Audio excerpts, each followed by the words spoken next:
Thanks for joining us here at Salty Ginger Talk. If you're a returning listener, it's great to have you back. If you're new to the channel, we're really glad you joined us. Hope you like what you hear. So our podcast is for people who either want to learn something new or make themselves a little bit better every day. In today's episode, we're going to talk about the Milgram Experiment, which was a psychological experiment that was conducted at Yale University in the 60s. And it's about obedience and authority. So how far will people go, or what will they do if they're told to do it by someone they perceive has authority over them or is in an authoritative position? And this experiment was actually designed because of the Holocaust. Milgram, the psychologist, wanted to understand in a real world scenario, what would people do if they're asked or told by a person in authority to do it. And it's very interesting. We've actually got video of the experiment that we're going to show you. And we're going to share the results. And then we're going to talk about how the experiment is still relevant today. And, you know, COVID is the best example we can think of where people blindly followed people who had doctor in their title or governor in their title or whatever. Someone in authority told them something, and without questioning, they just did it. And that can be very dangerous. That's why we think this is still very interesting, and that's why we wanted to talk about it as a topic. So who did this? Stanley Milgram did it. He was a psychologist at Yale University. He conducted the study in 1961, and he published his findings in 1963. And again, this was inspired by the Holocaust. He wanted to understand obedience to authority and how could something this terrible happen and people didn't or wouldn't push back. And there's a lot of people who like to virtue signal. If I had been alive in the 1700s, I would have fought against slavery. Maybe you would, maybe you wouldn't have. We'd like to think we would too, but we don't know. We weren't there. We don't know what the times were like. We certainly are not pro-slavery. We think it's a terrible thing, but it's very disingenuous of people to think that they are the one that would stand up and push back against something. And these results will show you that the data does not support the number of people who say, I would have been a freedom fighter.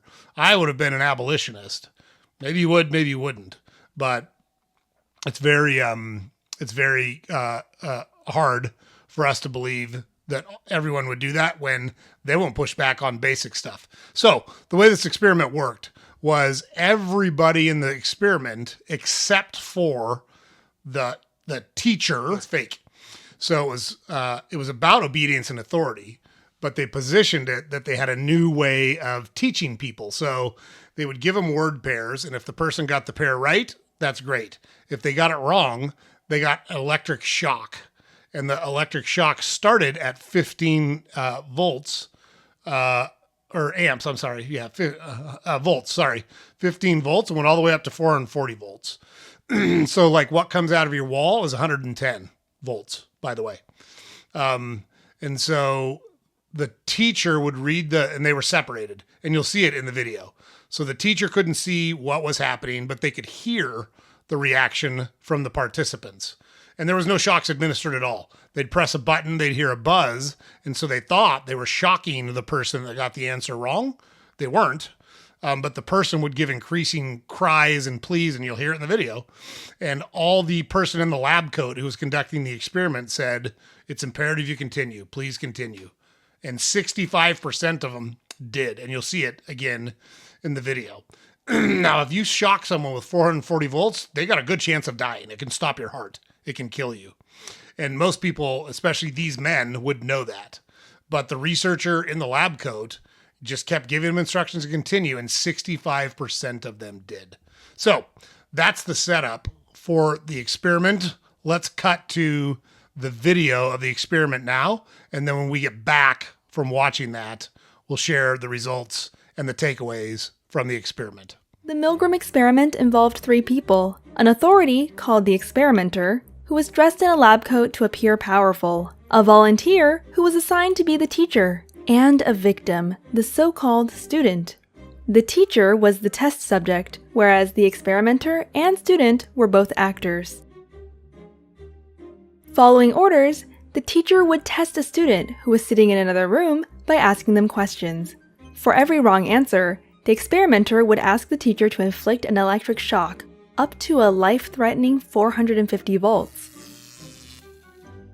Before he began, Milgram asked his colleagues what they expected the outcome to be. Almost all of them agreed that only a few of the volunteers would obey and inflict electric shocks on innocent others. What do you think? Would anyone administer shocks higher than 300 volts? Milgram then advertised his experiment as a study on memory and learning at the campus of Yale University. People signed up without any idea of what they were really getting themselves into. The experiment began with the volunteers meeting the other participants. The volunteers then pulled a card to draw their role. Little did they know that they could only draw the teacher. Next, they would be given a sample of a light electric shock in order to experience firsthand what the others would have to go through. To start, the experimenter and the teacher were seated in one room, and the student was strapped to a chair in an adjacent room. The teacher and student were able to communicate, but not see each other.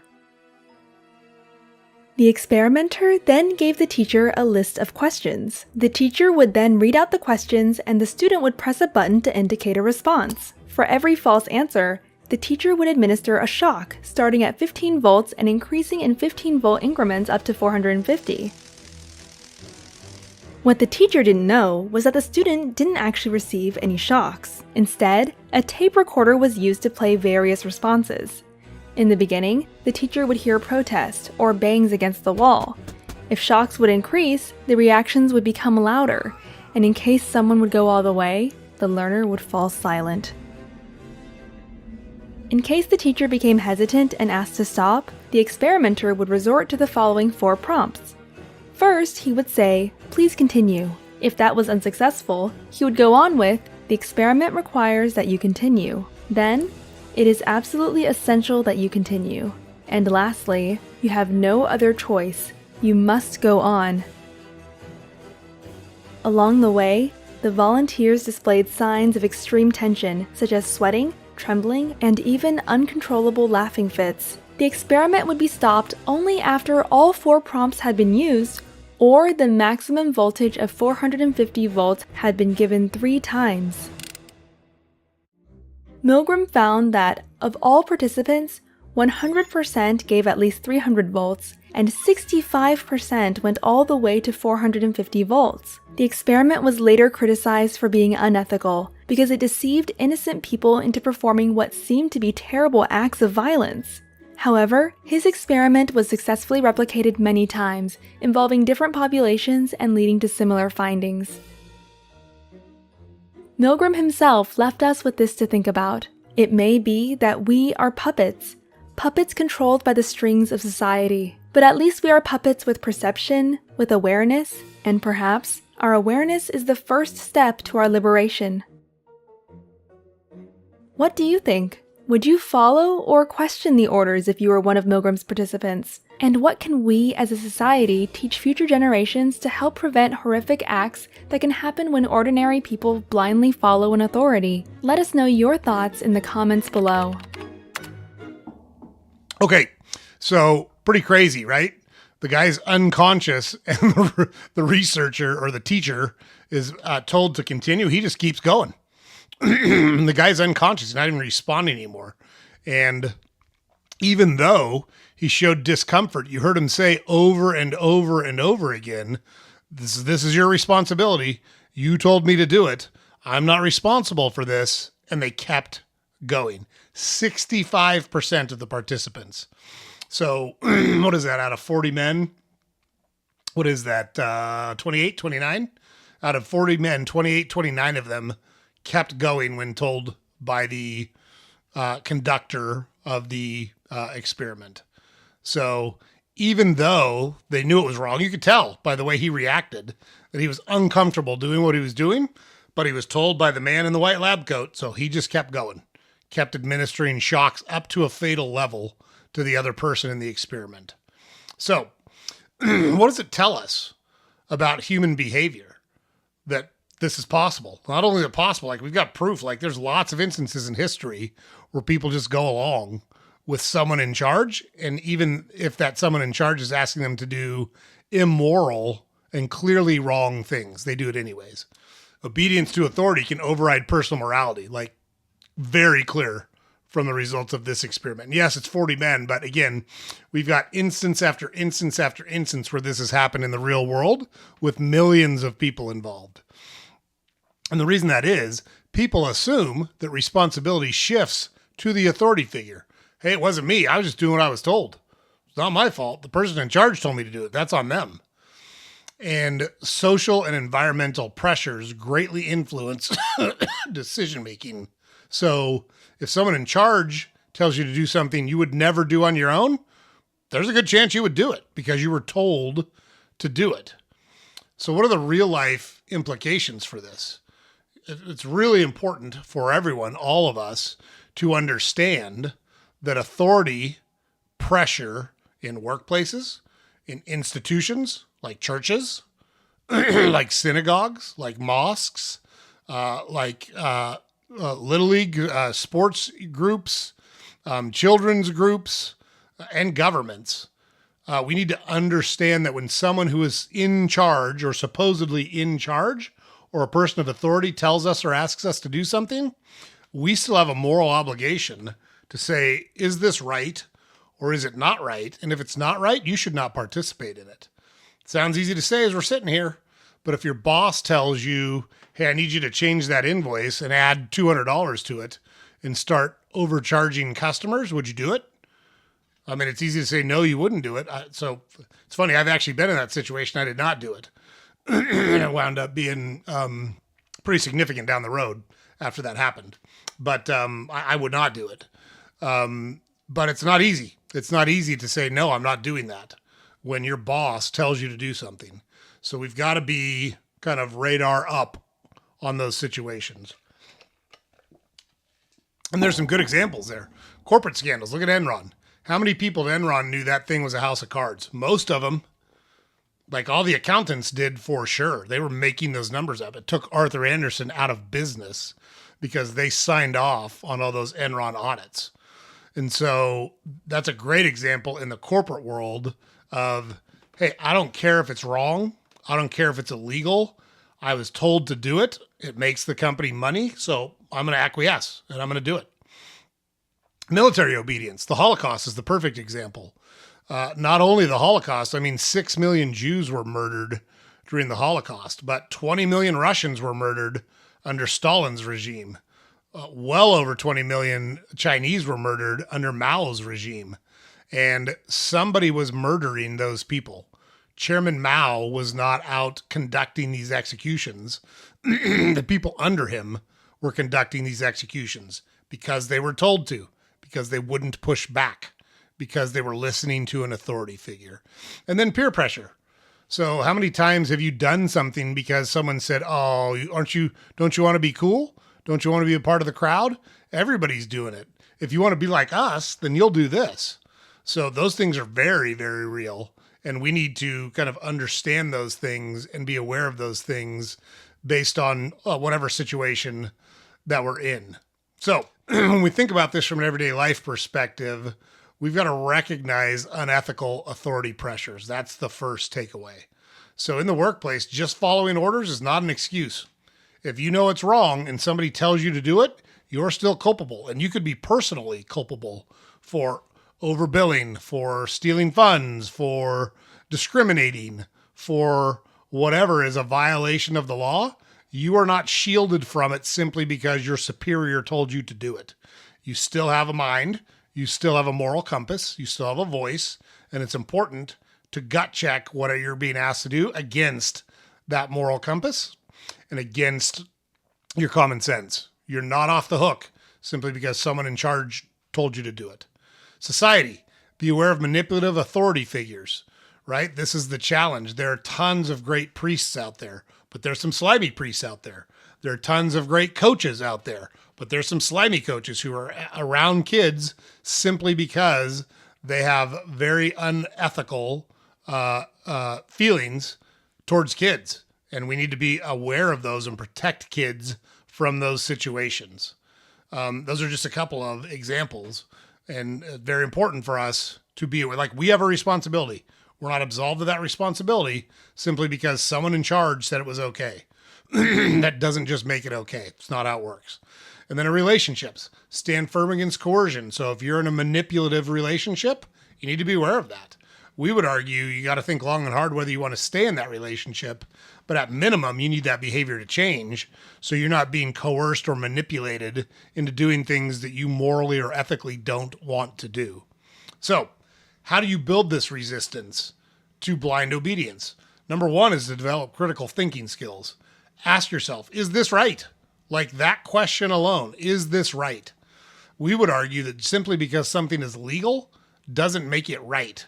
Simply because you can do something doesn't mean you should. And that's something that we think it's important for everybody to think about when they get up against that line of, is this right or is this wrong? And different people have that line in different places. We're not the ones to say, this is right. Some things are clearly wrong, right? So harming a child is wrong under every circumstance. It's just wrong. But there are some morally ambiguous situations, and we get that. But a lot of things are pretty black and white. And if you're told to do the white when it's black, then you got to stay in the black. That's how it works.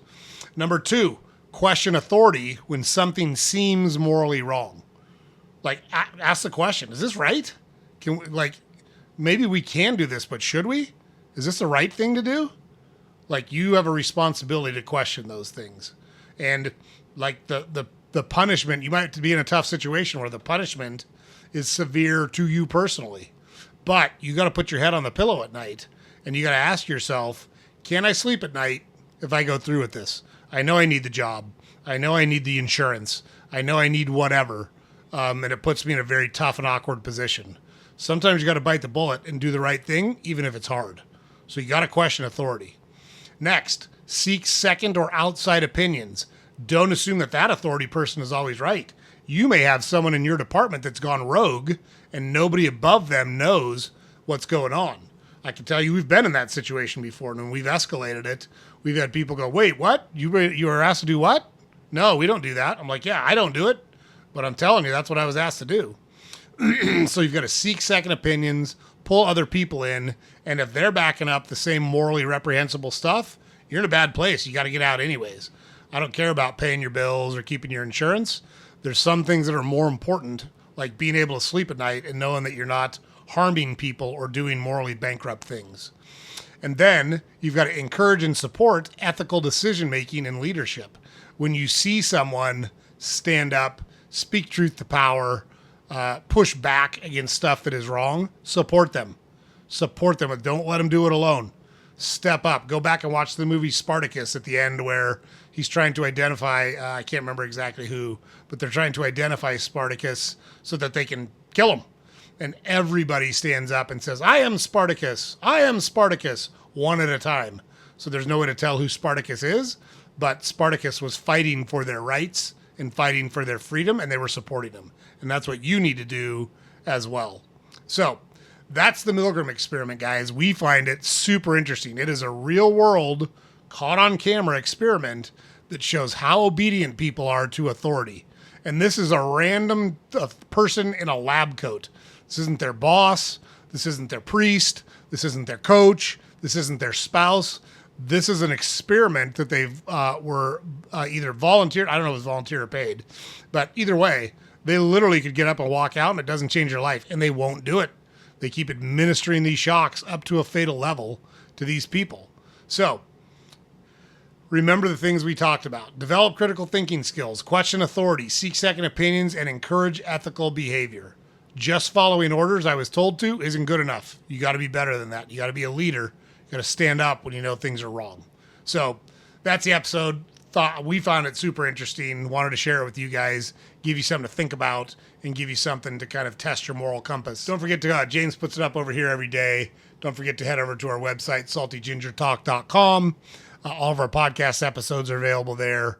All of our social media links are there. And then we publish a newsletter every weekday that you can subscribe to on our website. So quick 5-minute read. We share some current events, give you a quote, give you a thought, and it's a good way to start your day. Get a little laugh because we're a little snarky and sarcastic in the newsletter. So appreciate you guys checking out the channel. Don't forget, like, comment, subscribe. Super helpful for us. Really appreciate it if you're able to do that because it helps get our videos out in front of more people and more people thinking critically, making themselves better. It makes the world a better place, and we appreciate your support on that. So everyone have a great week, and we will see you on the next episode.